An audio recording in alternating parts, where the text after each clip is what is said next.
Boleh di next. Baik, bismillahirrahmanirrahim.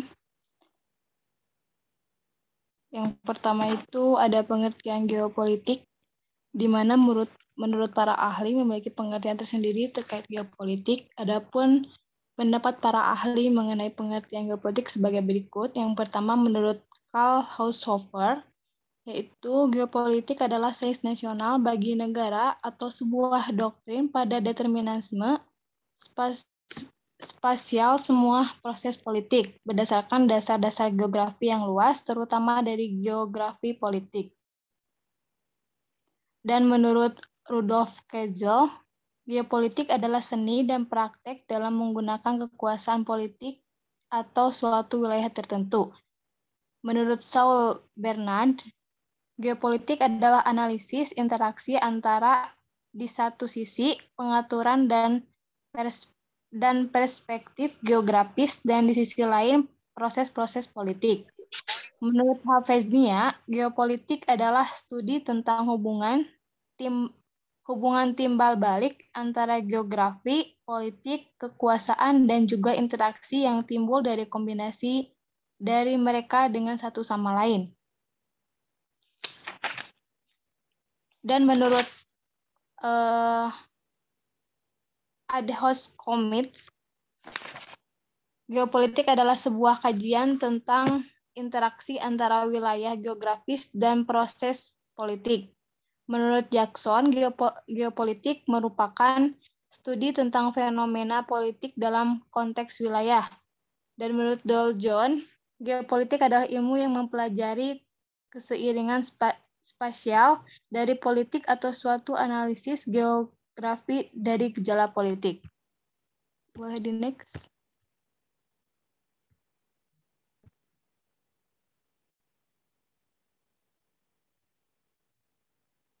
Selanjutnya ruang lingkup geopolitik. Ruang lingkup geopolitik pada dasarnya mempelajari kolerasi atau hubungan antara kehidupan berbangsa dan bernegara yang penuh dengan aktivitas politik dengan kondisi alam di sebuah negara. Nah, objek dan subjek dari geopolitik sendiri yaitu wilayah-wilayah politik atau politik areas all political regions. Wilayah-wilayah yang terorganisir dan terintegrasikan tersebut dinamakan dengan negara gitu. Menurut Taylor, sebagaimana dikutip dalam Budiman pada tahun 2014, geopolitik sebenarnya merupakan ilmu yang mempelajari tentang negara-negara. Ruang lingkup geopolitik sendiri itu ada dua. Yang pertama yaitu analisis pola interaksi antara kehidupan politik masyarakat dengan melihat kondisi alam yang ada di lingkungan sekitar.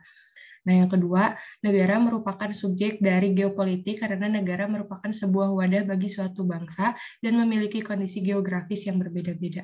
Selanjutnya akan disampaikan oleh rekan saya.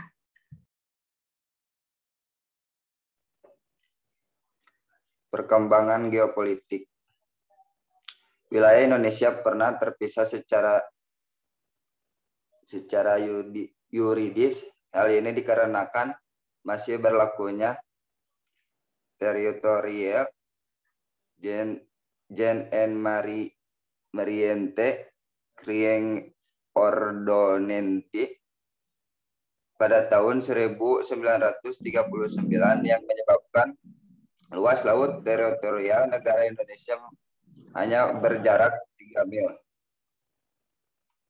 Pada tanggal 13 Desember 1957, Indonesia akhirnya memiliki konsep hukum laut yang sering dikenal dengan Deklarasi Juanda untuk menggantikan TZMKO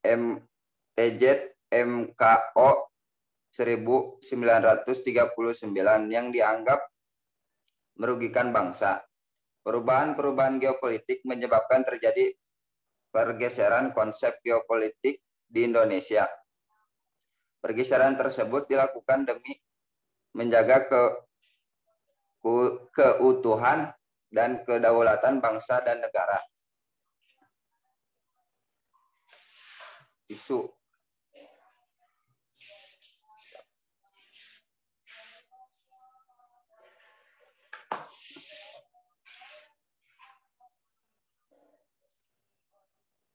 geopolitik. Mahfud Mahfud ungkap tentang geopolitik negara Indonesia.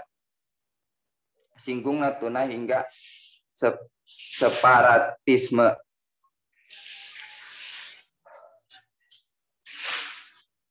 Materi koordinator bidang politik, hukum dan keamanan Menko Polhukam Mahfud MD berbicara tentang tantangan geopolitik Indonesia sebagai sebuah negara kepulauan. Merupakan Mahfud tentang geopolitik Indonesia dimulai soal Natuna hingga separatisme.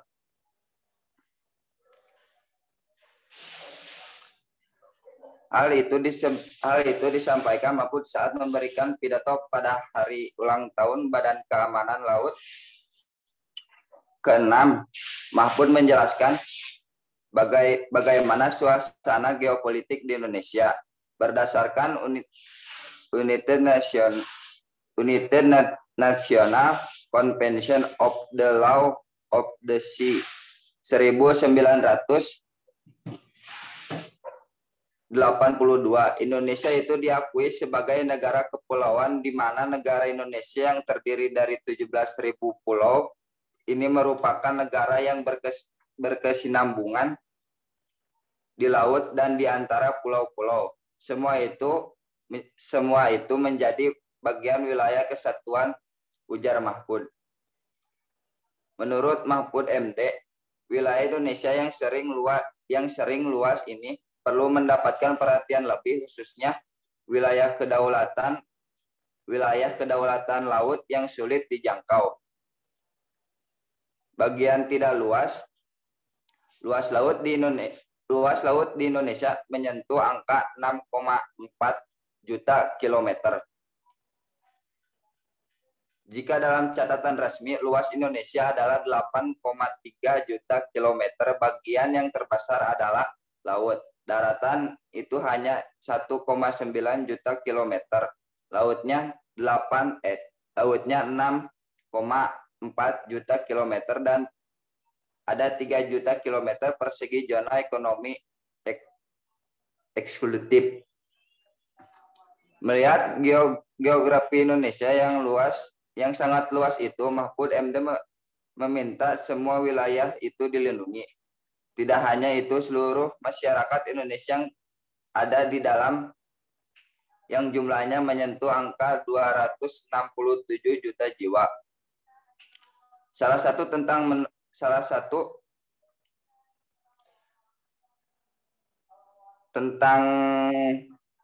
laut adalah Natuna. Di sana banyak kapal asing yang berusaha mengganggu keuntungan Indonesia.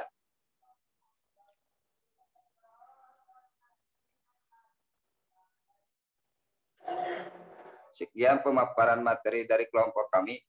Mohon maaf bila ada kesalahan kata.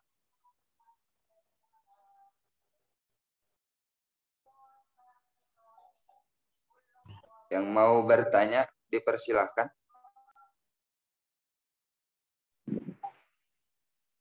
Izin bertanya.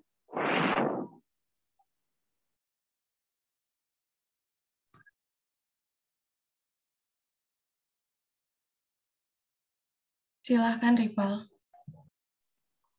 Ya, terima kasih untuk kesempatannya. Izin bertanya ya. Sebenarnya tadi kan disampaikan ya untuk isunya itu terkait Natuna gitu. Teman-teman, saya ingin menanyakan sebenarnya ada apa sih dengan Natuna gitu, dan untuk mengatasi permasalahan yang ada di Natuna itu, apa saja sih tindakan yang sudah dilakukan oleh pemerintah sejauh ini? Mungkin itu saja sih kalau dari saya. Terima kasih.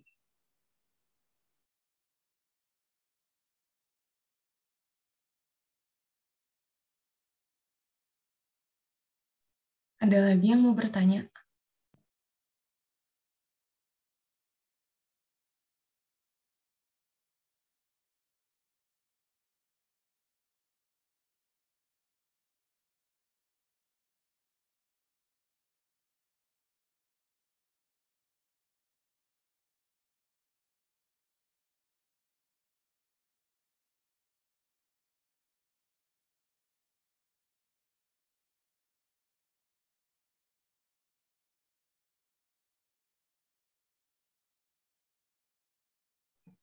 Baik, mungkin jika tidak ada pertanyaan lagi, dilanjutkan ke kelompok berikutnya.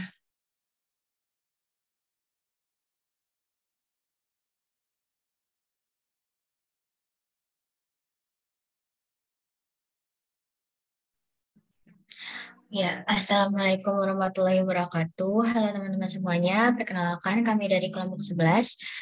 Hari ini kami ingin mempresentasikan tentang geostrategi. Sebelum itu, izinkan kami memperkenalkan diri terlebih dahulu. Yang pertama ada Rehandra Habib Yanuar, yang kedua ada Putri Samandina, dan yang ketiga ada Nandita Ratu Ashifa. Langsung saja ke materinya. Yang pertama yaitu geostrategi. Pengertiannya secara etimologis, geostrategi berasal dari kata geografi dan strategi. Geografi merujuk kepada ruang hidup nasional, wadah ataupun tempat. Adapun strategi diartikan sebagai upaya menggunakan dan memanfaatkan semua sumber daya bangsa untuk melaksanakan kebijaksanaan tertentu. Adapun pengertian geostrategi menurut para ahli sebagai berikut.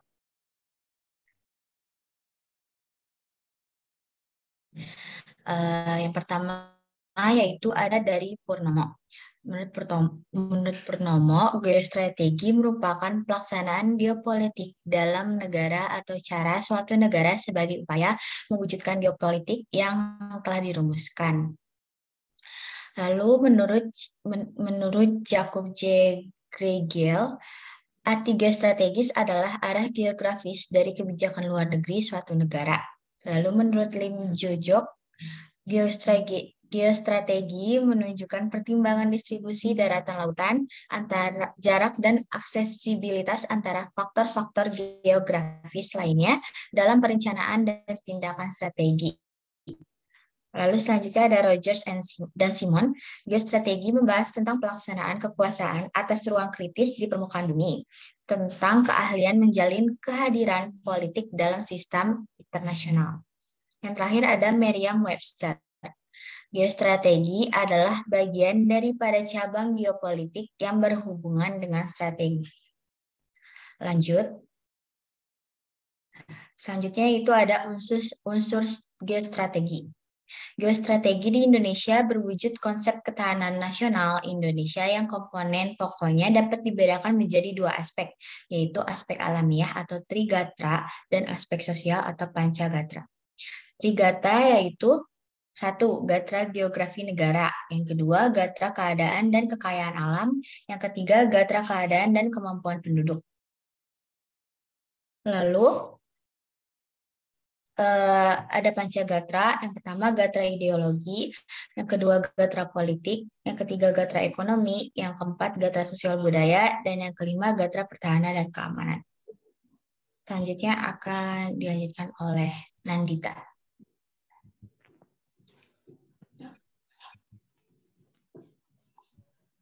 Selanjutnya yaitu latar belakang lahirnya geostrategi. Menurut Hagwait, geostrategi merupakan kata yang masih relatif asing. Istilah tersebut pertama kali digunakan di akhir tahun 1930-an hingga awal 1940-an oleh para sarjana yang berbasis di Amerika Serikat.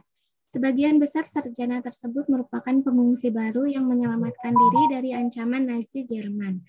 Lalu alasan utama kemunculan konsep geostrategi yaitu yang pertama, geostrategi merupakan istilah yang dihindari karena konotasi Nazinya. Interpretasi dan analisis geopolitik tetap berlanjut, tetapi menyatu sebagai studi strategi atau geografi politik. Biasanya digunakan istilah yang lebih netral untuk menyebut geopolitik, yakni geostrategi. Yang kedua, teknologi berupa sarana transportasi cepat seperti kereta api dan pesawat terbang mengubah hubungan antar manusia dengan realitas geografis dunia yang lebih besar. Yang ketiga, kemunculan geostrategi merupakan perkembangan dari ilmu geopolitik itu sendiri. Selanjutnya, boleh next slide. Selanjutnya yaitu tujuan geostrategi. Menurut Kailan dan Ahmad Jubaidi menyatakan bahwa geostrategi memiliki tujuan untuk memberikan arahan tentang upaya membuat strategi pembangunan dan keputusan yang terukur mewujudkan masa depan yang lebih aman, lebih baik, dan bermartabat. Yang kedua, menurut Rogers, tujuan utama geostrategi yaitu untuk menghubungkan geografi dan politik demi memaksimalkan kekuatan dan jangkauan wilayah domestik dan untuk berkubu bagi tatanan internasional yang menguntungkan. Yang ketiga, menurut Herdiawanto dan Juwanta, menyatakan bahwa tujuan geostrategi diarahkan untuk menegakkan hukum dan ketertiban, mewujudkan kesejahteraan dan kemakmuran, menyelenggarakan pertahanan dan keamanan, mewujudkan keadilan hukum dan keadilan sosial, serta ketersediaan kesempatan bagi rakyat untuk mengaktualisasikan diri. Selanjutnya, geostrategi negara di Indonesia. Berdasarkan lampiran Peraturan Presiden Republik Indonesia Nomor 97 Tahun 2015 tentang Kebijakan Umum Pertahanan Negara tahun 2015 hingga 2019, menyatakan bahwa geostrategi Indonesia yaitu strategi nasional bangsa Indonesia dalam memanfaatkan wilayah negara kesatuan Republik Indonesia sebagai ruang hidup nasional guna merancang arahan tentang kebijakan dan sasaran pembangunan untuk mencapai kepentingan dan tujuan nasional. Jika dilihat dari perspektif historis, pengembangan awal geopolitik dan geostrategi di negara Indonesia dilaksanakan Sekolah Staf dan Komando Angkatan Darat dan Lemhanas pada tahun 1965 dalam bentuk konsepsi ketahanan revolusi. Pada awalnya geostrategi diartikan sebagai geopolitik untuk kepentingan militer atau perang.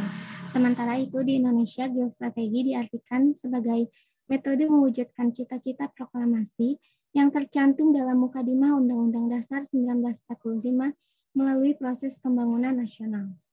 Materi selanjutnya dilanjutkan oleh Rehandra.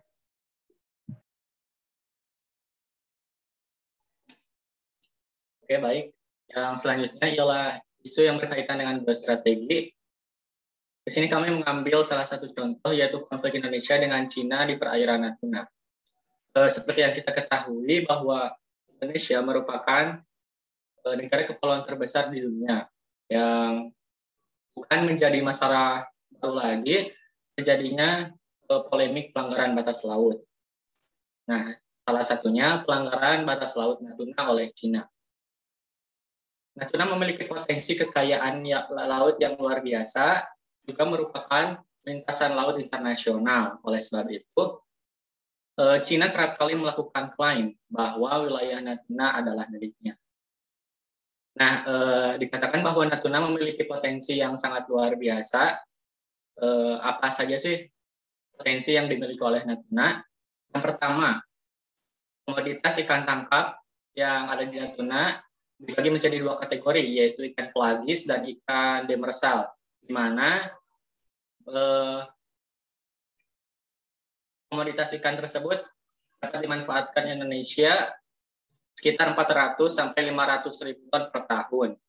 Yang kedua, Natuna mengandung cadangan minyak bumi dan gas alam yang terbesar di Asia Pasifik, yaitu minyak bumi yang mencapai 14.386.470 barel dan gas alamnya mencapai 112.356.680 barel. Potensi kekayaan Natuna itulah yang menjadi sebab banyaknya pencurian dan pelanggaran yang dilakukan negara-negara lain. China salah satu di antaranya. Boleh di next. Nah, ambisi China ingin menguasai Natuna itu telah muncul sejak 1990-an dan semakin memuncak semenjak tahun 2009. China mencoba melakukan klaim atas Natuna. China mencoba melakukan klaim historis ya. Di sini didasarkan dasar yang digunakan China yaitu 9 garis putus-putus atau 9 dash line yang dikatakan bahwa perairan Natuna masuk ke dalam wilayah Laut Cina Selatan. Nah, aksi Cina mengganggu perairan Natuna ini berlanjut pada Maret 2016. Konflik antara pemerintah Indonesia dengan Cina terjadi sebab terdapat kapal ilegal asal Cina yang masuk ke perairan Natuna. Padahal pengadilan internasional lewat United Nations Convention of the Law of the Sea atau UNCLOS pada tahun 1982 telah menetapkan bahwa 9 dash line milik Cina itu tidak memiliki dasar historis yang kuat. Nah, pada 2016 itu kronologinya terdapat kapal ikan ilegal asal Cina yang masuk ke perairan Natuna. Pemerintah Indonesia berencana untuk menangkap kapal tersebut. Tapi proses penangkapan tidak berjalan mulus sebab ada campur tangan dari kapal Coast Guard Cina yang sengaja menabrak KM Kuaifei 10078. Hal tersebut diduga untuk mempersulit KP Hiu 11 untuk menangkap KM Kuaifei 10078. Nah, pada saat itu, Susi Puji Astuti yang menjabat sebagai Menteri Kelautan dan Perikanan meminta Menteri Luar Negeri Retno Marsudi untuk melayangkan nota protes kepada Cina. Dalam pertemuan dengan Sun Weid, kuasa usaha sementara Cina di Indonesia, pihak Indonesia menyampaikan protes terhadap Cina atas dua hal. Pertama, terjadi pelanggaran yang dilakukan oleh kapal Coast Guard Cina terhadap kedaulatan dan yurisdiksi di zona ekonomi eksklusif dan landas kontingen. Kedua, pelanggaran oleh Coast Guard Cina dalam upaya penegakan hukum oleh otoritas Indonesia di zona ekonomi eksklusif dan landas kontingen. Sebulan setelah konflik tersebut, pemerintah Indonesia menganggap persoalan antara Kementerian Kelautan dan Perikanan Republik Indonesia dengan Coast Guard Cina di perairan Natuna sudah selesai. Namun, pada 2019, nelayan Cina dan otoritas pemerintahnya itu terpantau kembali masuk ke wilayah Natuna.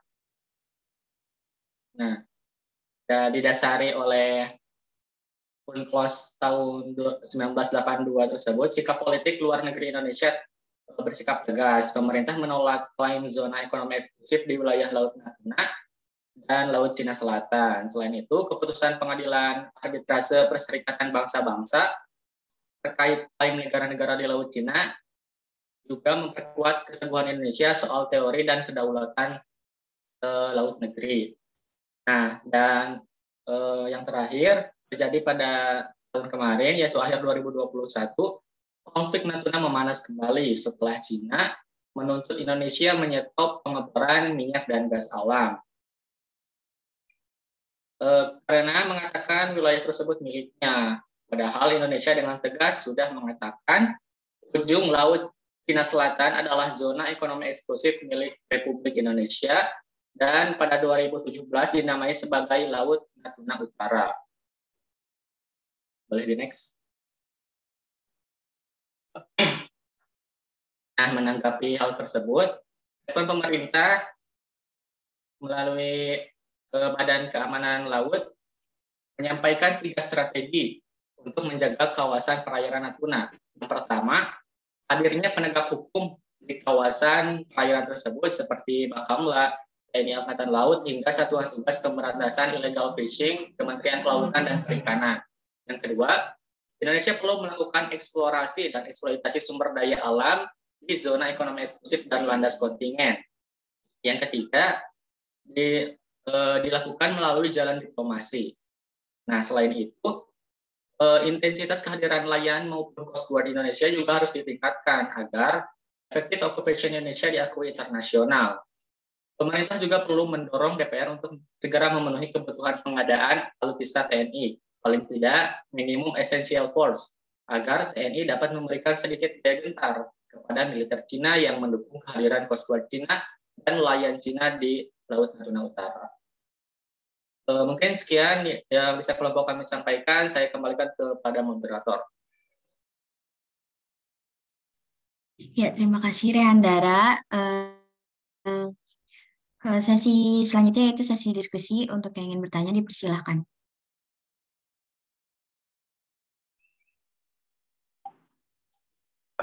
Izin bertanya. Ya, silakan Rival. Ya. Terima kasih untuk kesempatannya. Izin bertanya terkait tadi yang disampaikan oleh Andin ya, yang Pancagatra dan Trigatra, bisa dijelaskan lebih lanjut gitu terkait hal tersebut. Mungkin itu. Kemudian yang kedua, mungkin ini dari dua materi ya, yang geopolitik sama geostrategi. Sebenarnya apa sih perbedaannya? Mungkin bisa dijawab oleh teman-teman dari geopolitik dan geostrategi juga. Untuk itu. Mungkin itu saja. Terima kasih. Iya, sama-sama Rival. Yang lain ada, kami batasi 3 pertanyaan dulu ya.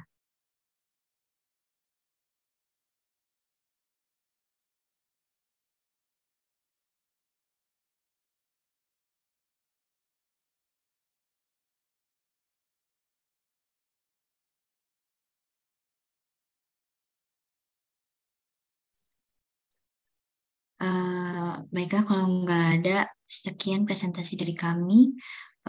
Untuk kelompok sebelumnya bisa dijawab dulu pertanyaannya ya.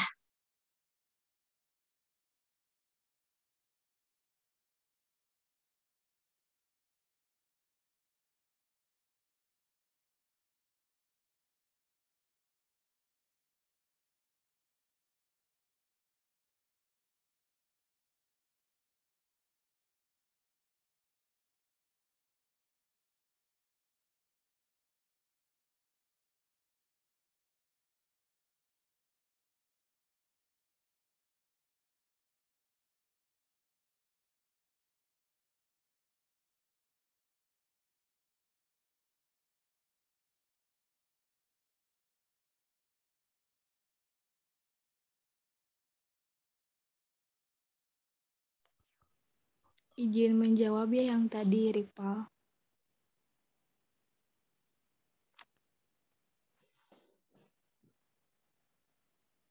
Ada apa sih di Natuna itu? Jadi sebenarnya di Laut Natuna itu terjadi sebuah sengketa yang terjadi di wilayah Natuna Utara dekat Laut Cina Selatan. Bahkan baru-baru ini terdapat ribuan kapal asing yang masuk ke wilayah Laut Natuna. Terdapat ribuan kapal asing yang masuk ke Laut Natuna untuk ke Laut Natuna. Dalam hal ini Sekretaris Badan Keamanan Laut atau Bakamla mengungkapkan bahwa ribuan kapal asing yang masuk perairan Laut Natuna Utara dimiliki oleh Vietnam dan Cina. Ribuan kapal tersebut tidak terdeteksi di radar dan hanya terlihat dengan pantauan mata. Bahkan sejumlah nelayan di sana mengaku khawatir karena berpapasan dengan 6 kapal perang asal Cina. Sengketa Laut Natuna ini disebabkan oleh Cina yang mengklaim kawasan yang dilewati nelayan dan kapal Coast Guard-nya di zona ekonomi eksklusif. Indonesia merupakan wilayahnya berdasarkan konsep 9 dash line atau 9 garis putus-putus yang ditetapkan sepihak oleh Cina atau tanpa melalui UNCLOS. Dan konsep tersebut menjadi dasar Cina mengklaim perairan Laut Natuna, bahkan Laut Cina Selatan. Namun, Indonesia menolak klaim Cina dalam bentuk apapun di Laut Natuna, sebab zona ekonomi eksklusif Indonesia di Laut Natuna telah diatur dalam United Nations Convention. Jadi di Laut Natuna itu banyak konfliknya seperti yang tadi Ray jelaskan. Yang di sana itu banyak ambisi Cina untuk menguasai Natuna karena banyak harta-harta Indonesia di Laut Natuna itu. Mungkin begitu, Rival.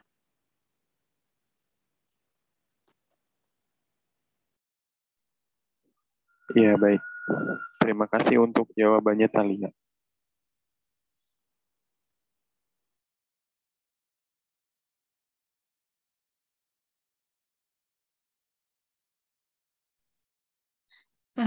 Saya ingin bisa menjawab pertanyaan Rival tadi, apa sih Trigatra sama Pancagatra itu? Jadi itu merupakan unsur geostrategi ya. Jadi geostrategi di Indonesia itu kan berwujud konsepnya ketahanan nasional. Nah,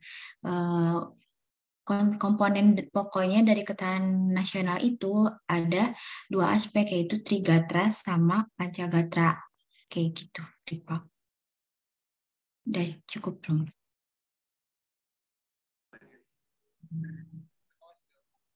Ya, baik. Terima kasih.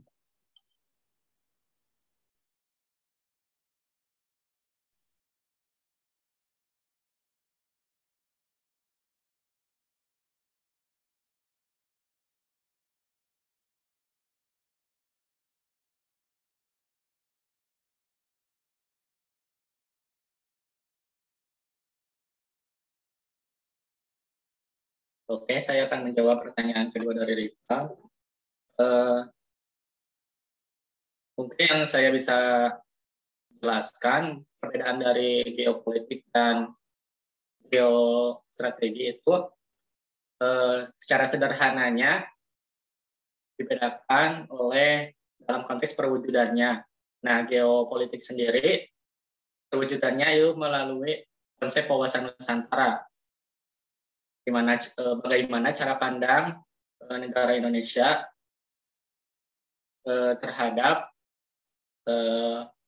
geografinya, dan geostrategi sendiri memiliki perwujudan yaitu konsep ketahanan nasional, di mana bagaimana Indonesia mempertahankan kedaulatannya dari berbagai ancaman, tantangan, hambatan, dan gangguan. Mungkin secara sederhananya seperti itu. Semoga bisa menjawab. Iya, terima kasih, Ray.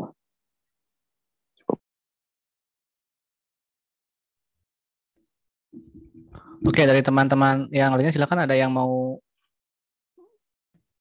membuka diskusi ya, bertanya ataupun mau menanggapi apa yang barusan didiskusikan. Ini materi 2 bab terakhir ya di kuliah PKN ini tentang geopolitik, wawasan Nusantara dengan geostrategi,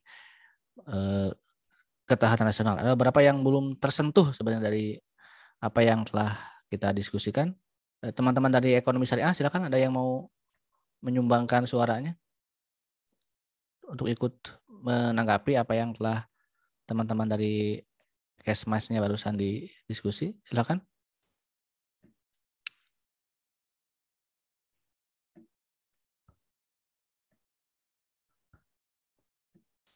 Ini ada yang hadir kan, ada Dea Mustafiani ya. Yang ada Diah Permatasari, ada Sebi tadi saya lihat, ada Sandrina.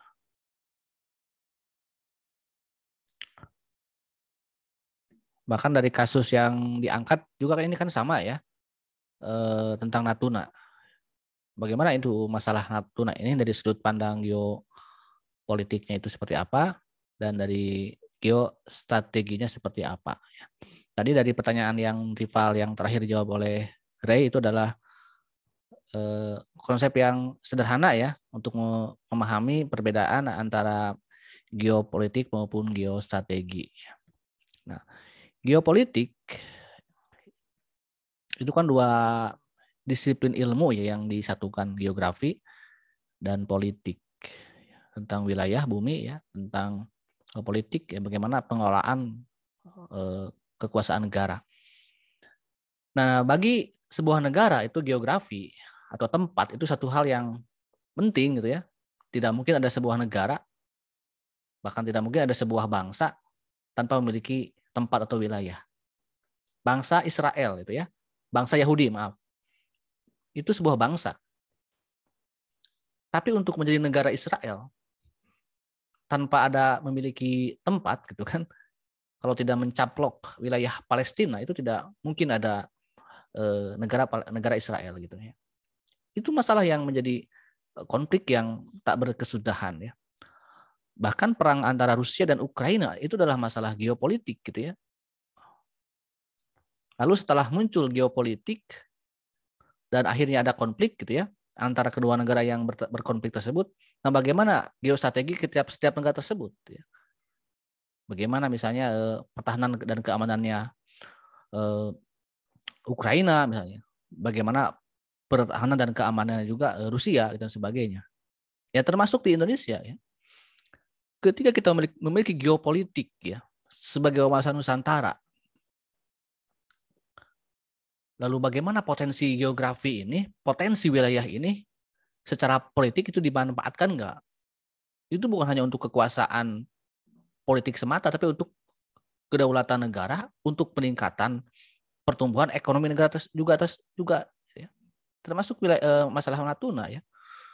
Kalau Natuna adalah sebuah wilayah yang memiliki potensi alam dan sumber daya alam yang dapat menghasilkan kekayaan sebuah negara, itu kelola dengan baik, apalagi itu sudah menjadi wilayahnya. Nah, tetapi jika misalnya ternyata wilayah tersebut terancam atau diancam oleh kekuatan politik luar, bagaimana geostrateginya? Cara kita mempertahankan Natuna tersebut. Itu kurang lebih ya kalau dalam konsep praktiknya ya. Nah, ketika sebuah negara memiliki wilayah, jadi bukan hanya sebatas tempat orang hidup selesai ya. Tapi apakah itu diatur nggak secara politiknya?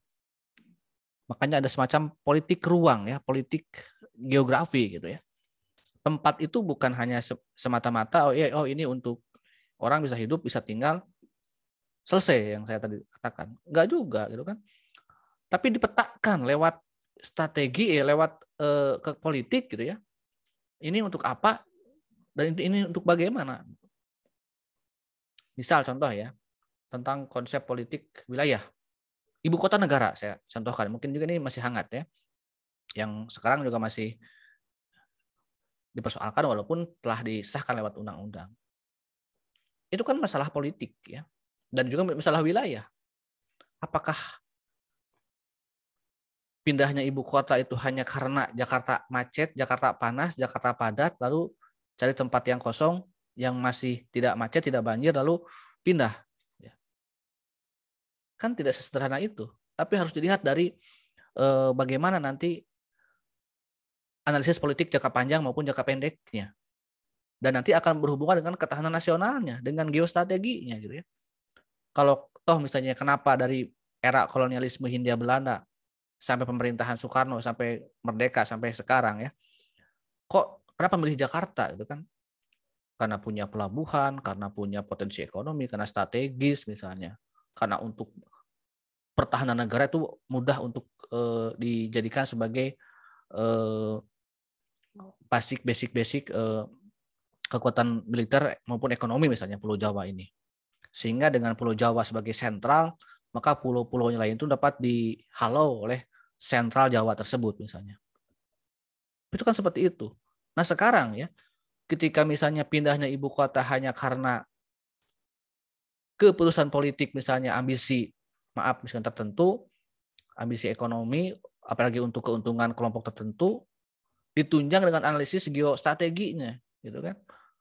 Apakah dengan berpindahnya nanti ke luar Jakarta ataupun luar Jawa itu secara keamanan dan pertahanan negara itu akan semakin kuat, atau sebaliknya? Jangan-jangan ekonomi selesai misalnya ya, pemerataan selesai, tapi ternyata ancaman terhadap kedaulatan, ancaman terhadap pertahanan dan keamanan lebih parah. Mana yang harus dipilih misalnya? Kan tentunya kan itu menjadi pertimbangan politik yang dahsyat, menjadi pertarungan mungkin ekonomi politik maupun geografi ekonomi yang menjadi panas ya dari mungkin dari yang mengesahkan ya, ataupun yang berkepentingan. Walaupun memang kita tidak melihat ya nalar kritis dari para wakil-wakil rakyat kita ya, terkesan samina wa ata'na misalnya terhadap ini masalah geopolitik maupun geostrategi dari masalah IKN misalnya, kalau ini salah satu sampel yang saya sampaikan gitu ya. Mungkin hanya beberapa minoritas di DPR yang menolak atau maupun yang menentang pindahnya ibu kota. Termasuk juga mungkin dari para pengamat ya, dari para tokoh-tokoh bangsa lain yang tidak masuk ke dalam pemerintahan, itu banyak yang sudah membuat sebuah pernyataan tentang penolakan ya pemindahan ibu kota. Itu kan salah satu bentuk ya, kalau kita ingin memiliki ya husnuzon bagi para penolak, pengkritik, itu bukan semata-mata karena benci, tidak suka pada pemerintahan, tapi dari sisi kemampuan saja juga kan itu sudah jelas-jelas ya memperlihatkan bagaimana kita tidak mampu secara ekonomi gitu kan. Apalagi terkesan ya presiden dengan perdana menterinya mengemis ke semua investor yang bahkan yang akan berjanji pun ya yang dari Jepang itu ternyata menarik diri ya. Sekarang respon dari para investor dunia pun kan saya lihat minim gitu ya. Apalagi yang awalnya tidak akan menggunakan APBN malah sekarang malah menggunakan APBN. Dan ini tidak termasuk ke dalam janji politik saya kira ya, dari 2 kampanye politik Pak Jokowi tidak ada pindah ibu kota. Itu kan pernyataan setelah kemenangan yang kedua kali di tahun 2019 setelah pelantikan. Atau juga mungkin tidak ada dalam rencana pembangunan jangka panjang ya. Dulu kan ada RPJMP ya. Ada RPJMP, ada jangka panjang, jangka menengah ya. Mungkin sekarang mah jangka imah kebanyakan ya. Analisisnya. Apakah ada nggak apa dalam GBHN atau ini perencanaan? Oke, ada sampel misalnya negara-negara lain yang memindahkan ibu kota. Tapi mungkin negara lain sudah memikirkan jauh matang-matang. Misalnya kita ini merdeka tahun 45. Dalam 50 tahun kita harus mengevaluasi tentang tata letak kondisi geografis ibu kota yang lama misalnya. Maka harus ada pemindahan untuk dalam jangka waktu sekian tahun ya. Plus dipertimbangkan kemampuan dalam pembangunannya tersebut gitu kan. Ini kan kita dikejar harus dengan dalam jangka waktu 2 tahun kurang ya, belum lagi menyiapkan pemilu yang sekarang juga masih malah ramai diperbincangkan ya tentang calon presiden maupun calon-calon yang lainnya, dan juga harus menyiapkan ya tentang bagaimana caranya 2024 ketika punya presiden baru atau presiden terpilih harus segera pindah ibu kotanya. Misalnya ini ya. Ini adalah masalah, kalau menurut saya ini masalah yang sangat serius ya. Masalah wilayah, masalah politik, masalah ekonomi, dan akhirnya ini akan berhubungan dengan kedaulatan ya. Tentang ancaman kedaulatan. Oke, itu ya. Nah, wawasan Nusantara sebagai geopolitik Indonesia itu kan dilihat dari kondisi geografis Indonesia sebagai negara kepulauan ya. Jadi sangat wajar kalau kita memiliki masalah dalam perbatasan, terutama dalam wilayah-wilayah laut. Karena wilayah laut kita itu sangat luas ya, mungkin tidak terurus, tidak terawat, termasuk apakah dalam sisi ekonomi maupun politiknya dan pertahanannya.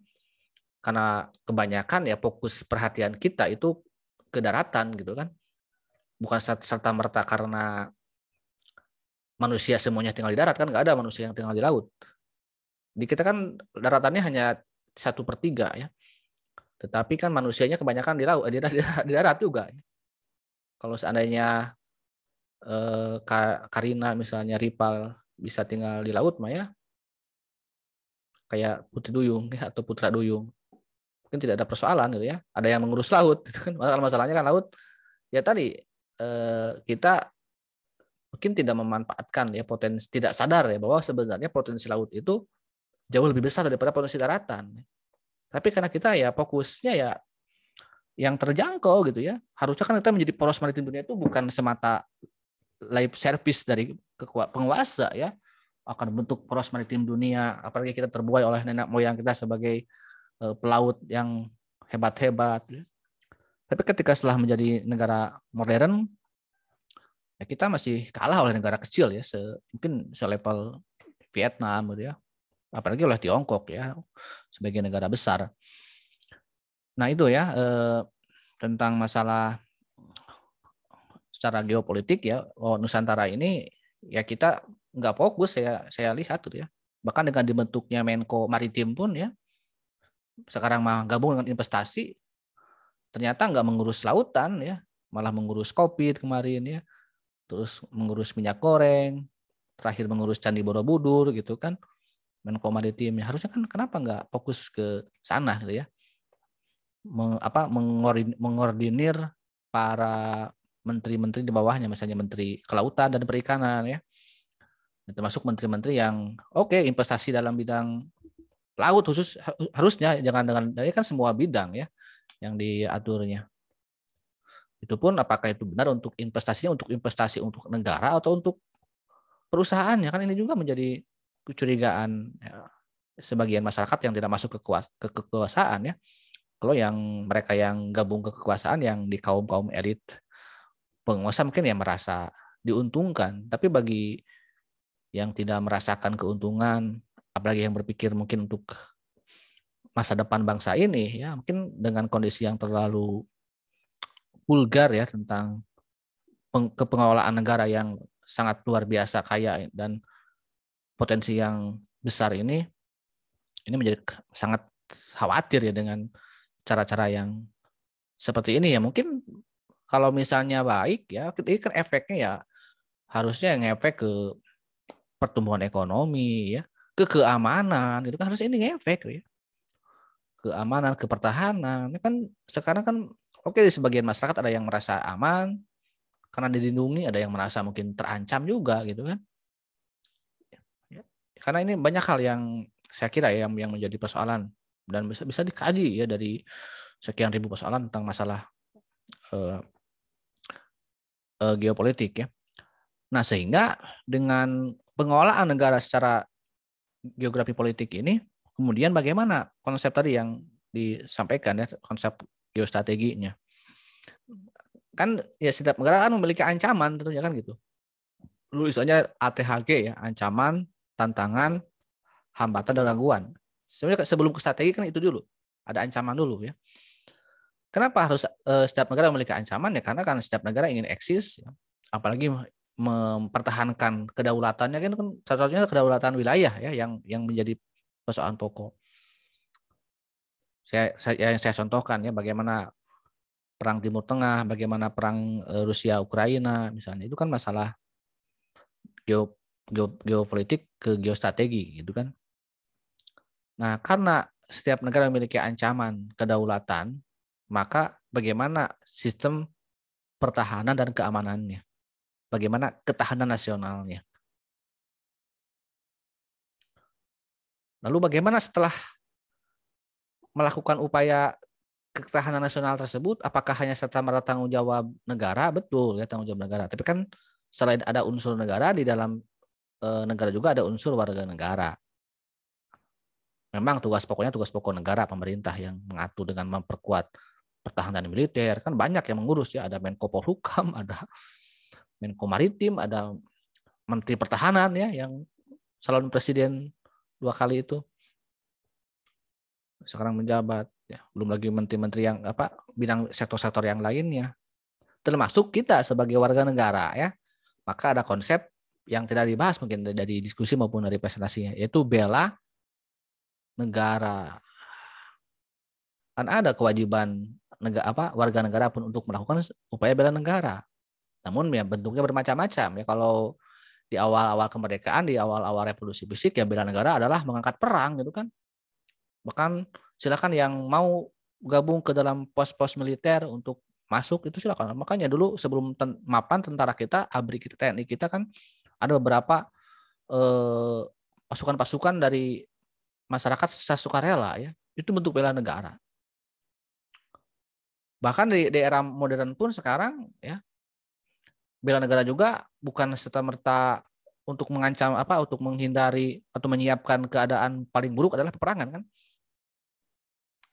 Contohnya wajib militer ini ya, yang dilakukan juga oleh negara Korea kan ya, Korea Utara maupun Korea Selatan, tetangga yang sangat panas persaingan politik ekonominya, sehingga mereka mewajibkan warga negaranya untuk dilakukan bela negara. Terus waktu-waktu kalau bela negara dengan wajib militer itu kan kalau memang ada perang ya, mungkin seperti di Ukraina,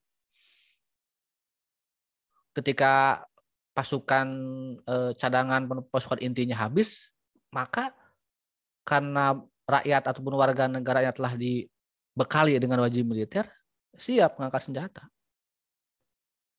Ya termasuk ya kita pun pahit-pahitnya misalnya kan seperti itu. Tapi kan kita masih banyak lah ya yang tentaranya kan gitu. Itu salah satunya gitu kan. Salah satu pentingnya bela negara dengan wajib militer dengan mengangkat senjata ketika di suatu saat ada hal yang tak terduga. Siapa coba yang mungkin orang-orang Ukraina tidak berpikiran ya dalam 2 tahun terakhir ataupun 3 tahun yang lalu merasa baik-baik saja gitu kan.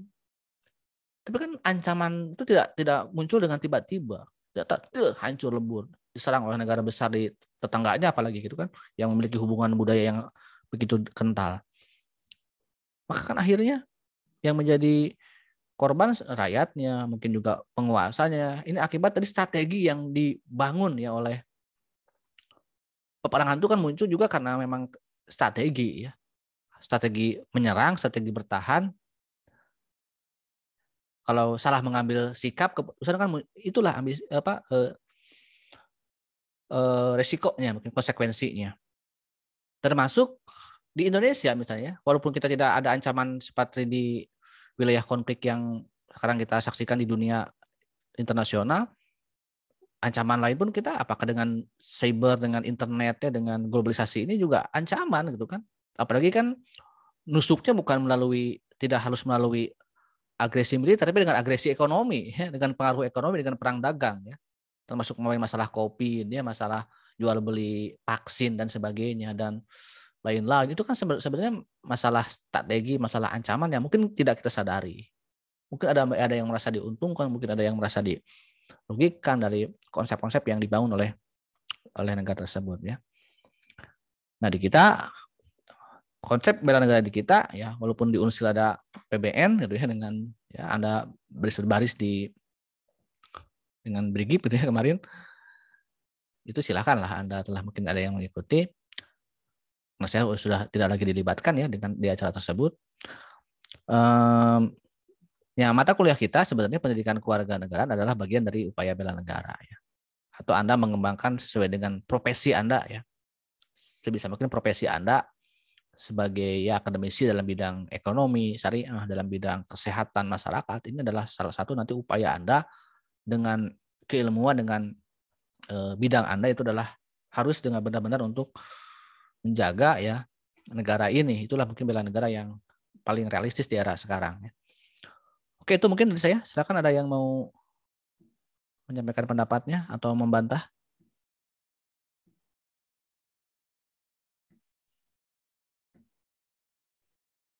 Dari teman-teman ekonomi syariah ada yang mau menyumbang suara atau sudah ada yang pada keluar?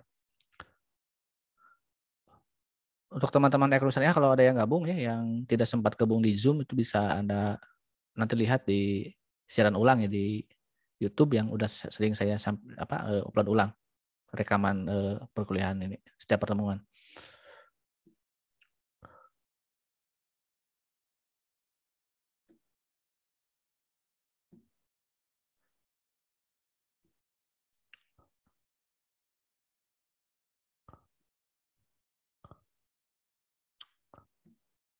Oke, kalau tidak ada yang lagi yang mau menyampaikan apapun, kita tutup saja pertemuan hari ini ya. Nanti mungkin untuk hal-hal lain menjelang ujian tengah semester akan disampaikan kemudian. Terima kasih. Assalamualaikum warahmatullahi wabarakatuh.